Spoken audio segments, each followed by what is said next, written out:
The Brits are sick of Trump's shit. My message to Donald Trump is look after your own backyard before you start insulting ours. Dementia Don's recent rants are utterly indistinguishable from SNL's Drunk Uncle. Knock, knock. Who's there? Immigrants. Go away. Drunk Uncle, everyone. You're under arrest.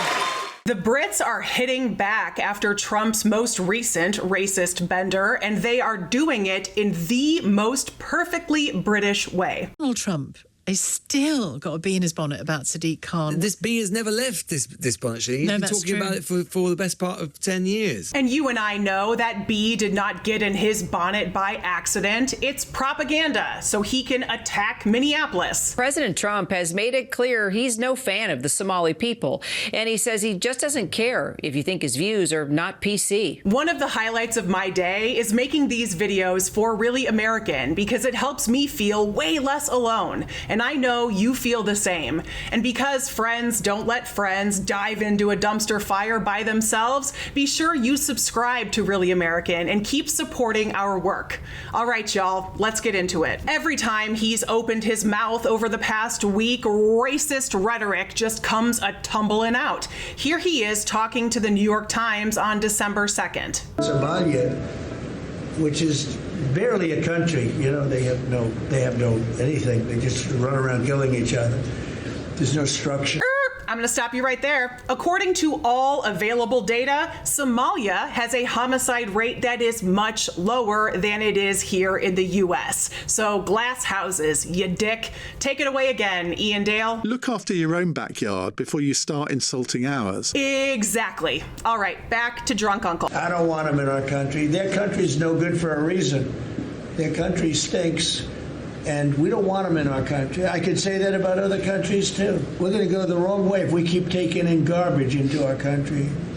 Ilhan Omar is garbage. She's garbage. These are people that do nothing but complain. Apparently, that was just Trump testing out his material because 1 week later, he repeated that rant pretty much word for word at a rally on Tuesday night in Pennsylvania. Ilhan Omar, whatever the hell her name is, with the little turban, she comes in, does nothing but bitch. She's always complaining.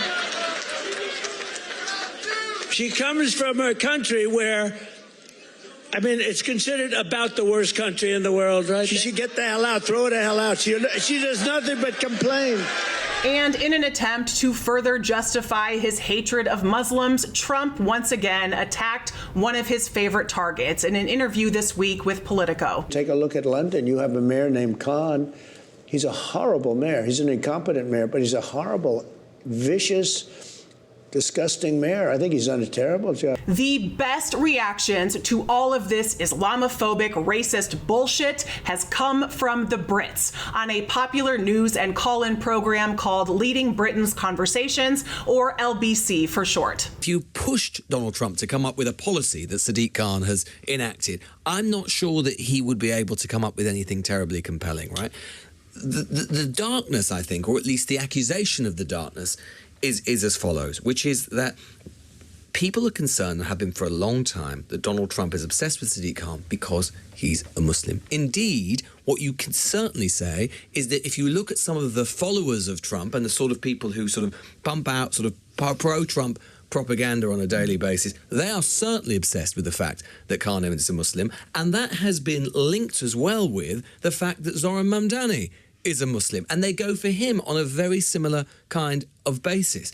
And it all falls into, it all sort of is part, as I say, of this wider dark critique of the idea that basically Muslims are replacing Europeans, are replacing and changing the characters of our cities, that the cities are becoming sort of dirty and bad and full of crime and all of these sorts of things. If you're on social media and you see these videos, people going, look what's happened to London, look what's happened to London. It's literally somebody has filmed a corner of a street somewhere and that's it. Am I saying London's perfect or any city's perfect? Of course not. No. But it is extraordinary. I often find myself when I'm walking home or walking down to the tube in the morning or a nice walk at the weekend or whatever it is I'm doing, and I just think, I oh my God, it's the apocalypse.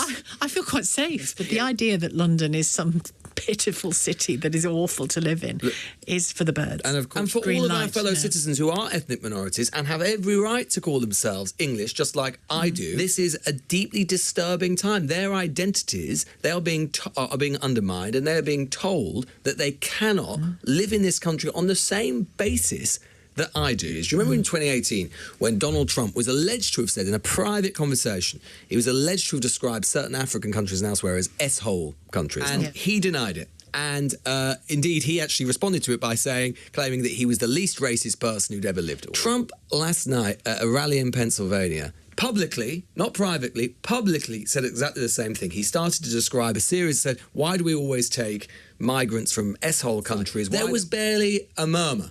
There was barely any reaction last night. And that's because of how far down. And that is because, and Trump has been central in this process himself, the normalization of that kind of rhetoric. Many people would talk about racism. I'm not going to buy this language that London is this sort of hellhole. He should also ask, why are so many Americans flocking to London to live? It's because they don't want to live under Donald Trump. That's why. The normalization of that racist rhetoric the LBC mentioned was on full display on TV Tuesday night. And of course, it was on Fox News. If you subtract immigration out of test scores, all of a sudden our test scores skyrocket. If you subtract immigration out of public safety, all of a sudden we don't have violent crime in so many of our cities. We talk about these things as they just happen to us. The schools just suddenly fail. Violent crime just suddenly explodes. The deficit just suddenly skyrockets. These are a result of social policy choices that we made through immigration. Everything Stephen Miller just said is a lie. He has zero data to back up any of it. And to the contrary, the data actually shows that immigrants are way underrepresented in crime data and way overrepresented among top income earners in the United States. Additionally, children born in the U.S. to immigrant parents consistently outperform their native-born peers. So why are they lying? Because they're white supremacists, and the Trump administration has an obvious agenda of white supremacy. We have to call it what it is. This is a clearly coordinated effort by the Trump administration to pump out propaganda designed to rally emboldened Nazis in the United States and in Europe, so Trump can keep attacking immigrant communities. But for Somali immigrants in Minneapolis, they have an extraordinary ally in their mayor, Jacob Frey, who is not only defending his community, but also empowering them with critical information. What else are you doing to prep for these ICE operations? First, we've got a Know Your Rights campaign, letting people know that they do not need to answer questions. They're able to stay silent, and they should be able to speak with an attorney. Second, we're making sure that people know that they don't need to open the door unless federal agents have a warrant. And third, we have a system set up so that we're able to communicate with a number of groups throughout the city, able to provide them information, often in real time, so that they're able to keep their community safe, and we're able to work directly with them. The rapid acceleration of racist rhetoric we are seeing correlates with the acceleration of economic unrest and chaos many Americans are feeling. And this is nothing new. Let's go back a century to the U.S. in the 1920s. Income inequality was running rampant, and Congress was going to try to do something about it by passing some drastic anti-immigration legislation. But guess what? Didn't do a damn thing to help with income inequality, and it actually just helped plunge us into the Great Depression. But the U.S. did pull itself out of that mess. And how did we do it? With strong social programs, enhanced labor protections, and a progressive tax structure.